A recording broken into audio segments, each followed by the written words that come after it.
to episode 13 of Minecraft Survival with NuttyChef. Last episode we built this little shack for some villagers to go in, and between episodes I've been pretty busy. I've sort of decked out the place with some plants because one of our guys is going to be like a cleric, like a, not kind of a, he's going to be more of an alchemist than a cleric, I think. But so that's why I've got some plants here for his potions and that. And if we go upstairs, I've decked the inside out too. So we've got the potion brewing stand and some nether wart and stuff like that. A little bed for him. And just another plant out here and a cauldron. Everything he needs. So, and downstairs I think is where we're going to put Kyani. And because he's a toolsmith, I made a forge for him in here. That looks pretty cool, I think. An anvil and stuff like that. Everything he needs to make his tools. And yeah, I'm going to put iron doors on everything now because I don't want, well, number one, I don't want zombies eating them. And number two, I don't want them just wandering around. And I don't want a village to be created while they're here. So I might have to replace some of these other wooden doors as well, just in case. Yeah, because we don't want them wandering around the place, just in case they get eaten. They can stay indoors. What else have I done? Yeah, just put some crates here, and I think I added some vines and stuff like that. These crates were annoying because you can't put the trapdoors on all the sides, so because this trapdoor is taking up this block, so you can't put one there, but it's alright, I guess. And yeah, I've been busy over at the crypt as well. Let's go over there.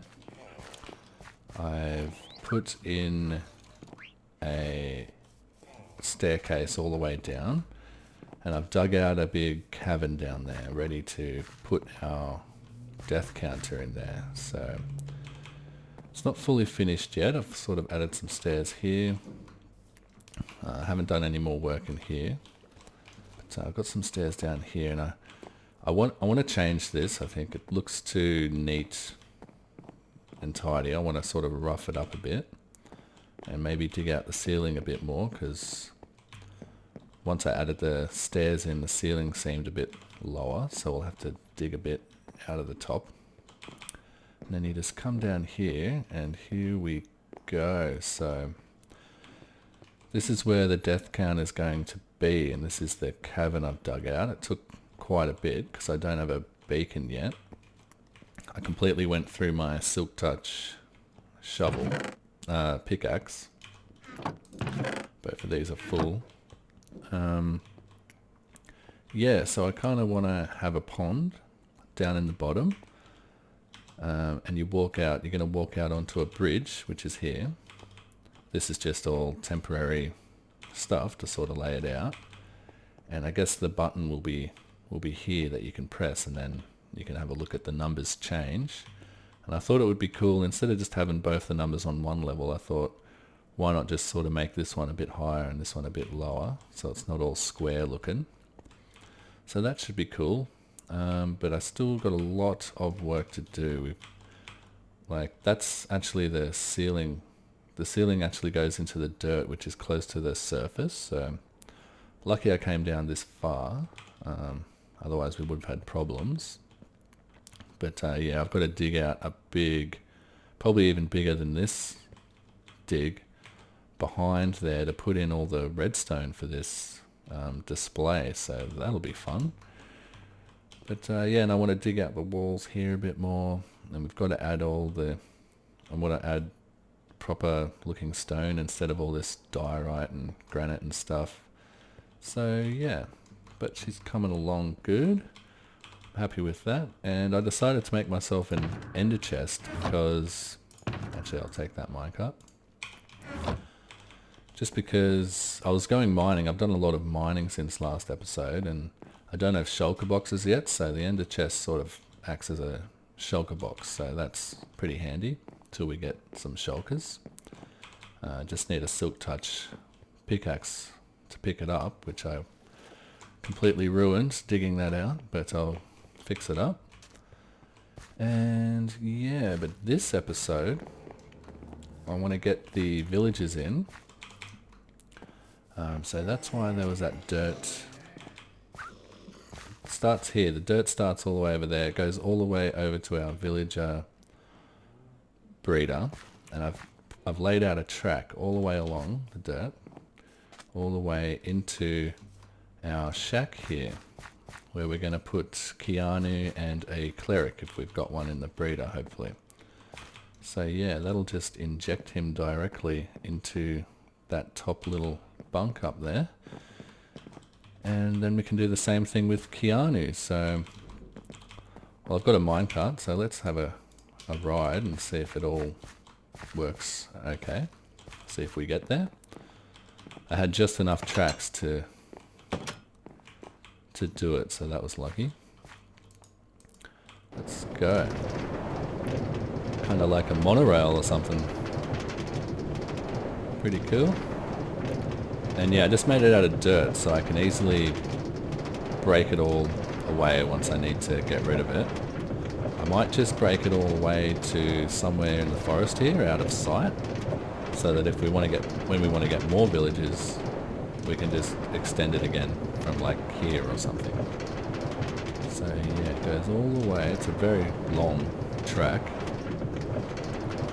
All the way over here to our villager breeder. So if we get a librarian or something like that, I think we'll just keep him anyway. We'll just chuck him in with the cleric up the top there. And yeah, so let's break that. So maybe we have to break that as well. And there's another minecart in here for us to ride.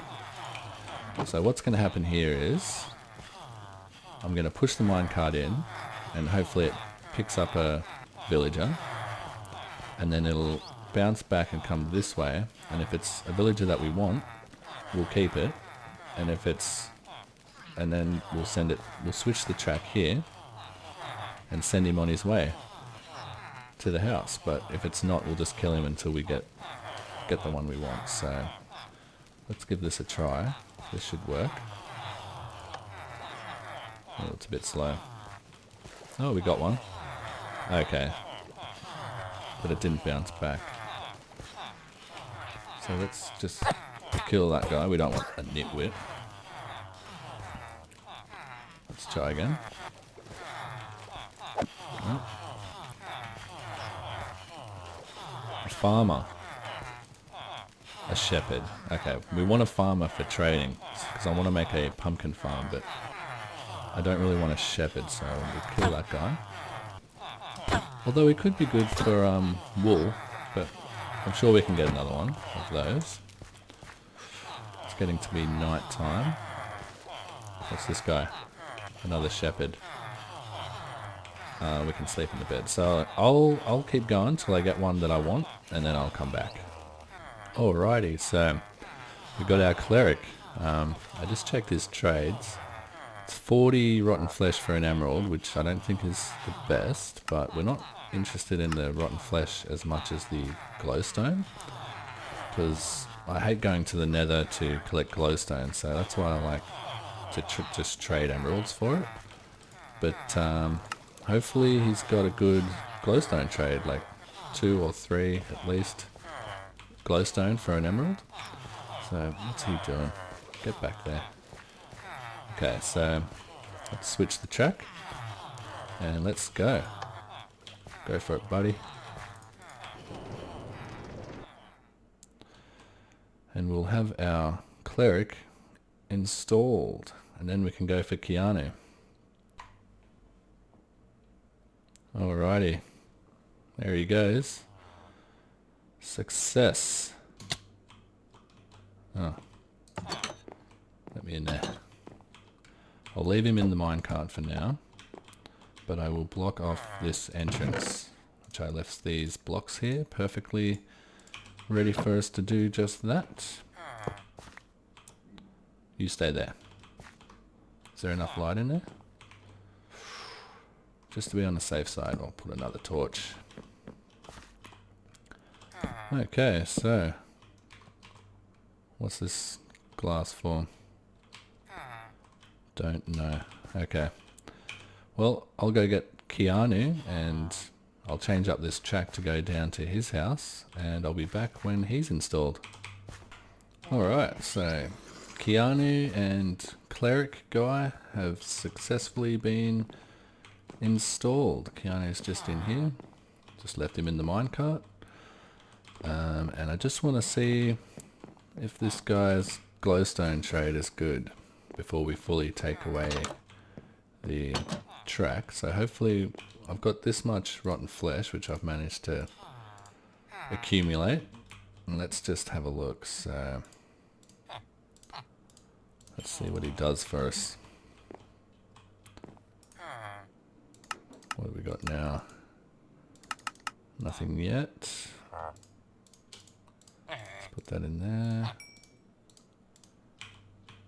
Go on, buddy. No? Need some more? Do it for me. Don't make me buy a crappy something or other. Come on. Alright, I'll buy some lapis. Is the next one glowstone? Oh, one glowstone. See, that's not very good. So, before I remove the track entirely, I might see if there's a better cleric we can get. But that's enough of that for now, because this episode I actually wanted to work on the super smelter, which I've been talking about for a while, because I have been mining between episodes, and I think I've finally gotten enough iron to make this thing. So we've got all of this iron, so we needed about 2,000 iron, give or take, probably a little bit more. So I think I've got enough for all the hoppers there, and I'm just going to build it out here, which I've laid out already. So I had to cut down a lot of trees to fit this thing in, because it's 64 furnaces, but we can always plant some more trees after to make it look a bit better.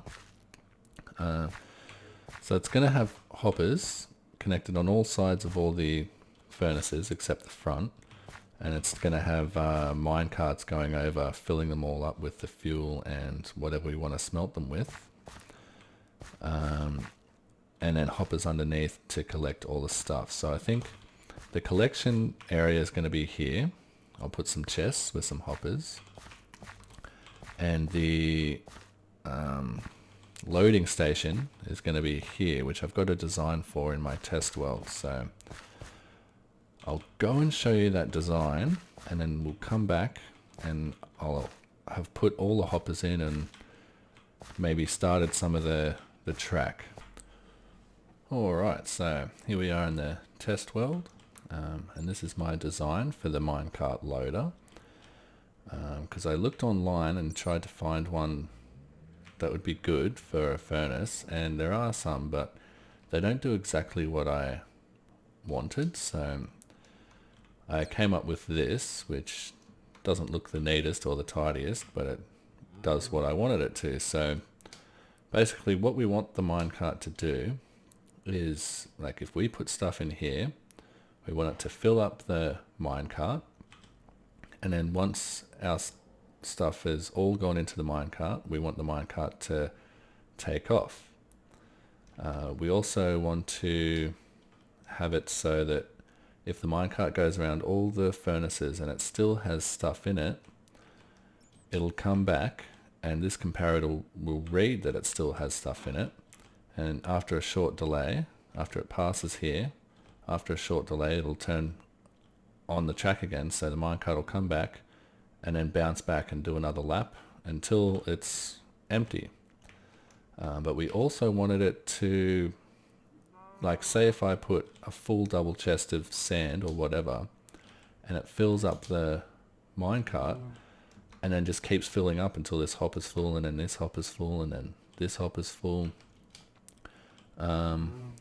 We want the cart to still go, so I've got a system where it makes it so once the minecart's full, it'll go.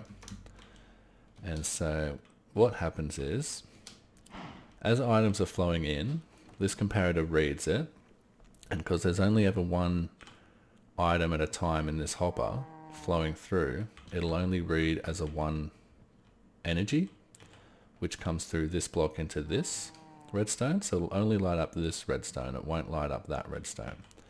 And that turns off this torch, which makes this piston go down because it's not powered anymore.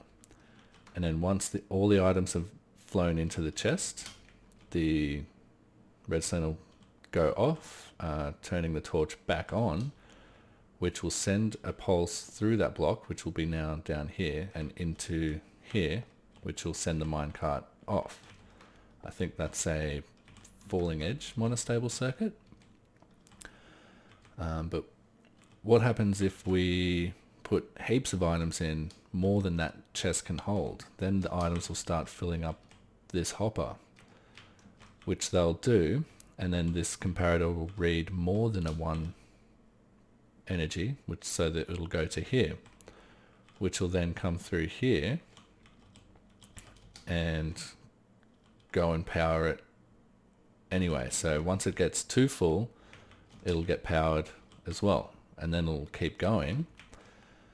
And we want to stop the items from flowing in when that happens. So this energy actually goes through here and then through here into this torch, locking this hopper, so no more items actually get put through, and until enough items have come out of this hopper that this comparator only reads 1 again. I hope that made sense, and this is what we'll be building in our world. So I'll go build this and I'll come back. Alright, so I'll give you an update on how things are going. I've got all the hoppers in. All my iron's gone now, literally all of it. And I made a few extra, well, I've got 30 there you go. And I've just got a few extra hoppers because we'll need those for the other bits. And I put the track in too, so I actually had to steal all this track from my villager rail. So I'll have to go mining for some gold soon, make some more to fill up that track again. And yeah, so now I've just got to build the loading station and the collection, and we should be good to go. We've got to power these rails, which I'll just do by adding a redstone block above the tracks. And just here, like, I could stop the track here and put a block here, but when the minecart goes over, if you do that, then the last furnace only gets 1 item, and then when it goes back it gives another item to all of them. So all the furnaces will get 2, except for the last one, which only gets 1. So you just extend it by 1 here on either side on both tracks, and then the minecart will come to here and then back again, so this one gets 2 items as well. So I'll get busy building this thing. Alright, so I've built both of the little modules here, and I've put all the redstone blocks in to power all the rails. I was running very low on powered rails, so just down here we had to use just some normal rails. So hopefully this is enough powered rails to get the minecart to go up there. Actually it looks a bit short, so let's just... Have I got any more? No, I don't have any more powered rails. I'm wondering if it'll make it around here and then up there. Maybe we steal a powered rail from somewhere. It should be alright. So I think we're ready to give it a test. I've just created a small collection area here, but we'll make a bigger one later. And yeah, this took up a lot more space than I thought. So we'll have to think of a cool building to put around all this. I think a cool roof that will go like bend around with the bend of the furnaces, and we'll be able to see all the furnaces once the building's done. So yeah, let's grab all the coal. Let's just grab all of it. Later on we'll be using blaze rods, but I think we'll get started with coal. So the coal is this one. This line here on the side. So it comes down to here. So we want to fill this one up with coal. Let's just put 64 in for now, actually. Because otherwise it'll take too long, and that should put one... Actually, we'll put 2 stacks. Oh, it's gone already. That should... Because I used a trap chest. I should use normal chests then. The trap chest cuts off the signal. Doesn't let anything go out of it when you put stuff in there. But it'll come back and then it'll refill again. Did it actually make it? Yeah, here it comes. Okay, so that's good. So it's filling up. And then it'll go around and deposit all the coal into all the chests. Except now it's going to have more coal in some of the chests than the others, but that's okay. So let's put this coal back, actually. Keep 1 stack on us. And let's try some sand. I'll just try 1 stack for now. Once this minecart goes, because we need to fill up the coal first. So as long as there's at least 1 coal in every furnace, which there will be, we can smelt this stack of sand, no worries. Okay. So we should be good to put the sand in now. Now this will be filling up. And it's night time, so it's a bit dangerous. But yeah, once it fills up, we should see all the furnaces light up, unless there's something stuck inside them, which there might be a rail or something, as the minecart goes around. So that'll be pretty cool. Any second now. Yep. Here we go. Yeah. So looks like everything's working perfectly. And we should see our sand just coming in one after the other. Our glass, I mean. Yep, perfect. So that worked better than I thought. I thought we'd run into some problems there, but it's all good. So this will come in handy because I want to build the mob farm soon, which I'm going to build sort of either over there in the ocean or over there in the ocean. Probably over here in the ocean, because the river, it doesn't take as long to get out there. It's starting to get a bit dangerous. Let's go in here. So yeah, we need, and I don't know what kind of design I'm going to use for that yet, but I know I'm going to use a lot of glass, so this smelter will come in handy. But yeah, I think that's it for today, guys. Hope you enjoyed it. Thanks again for watching. This has been NuttyChef, and I'll see you in the next episode.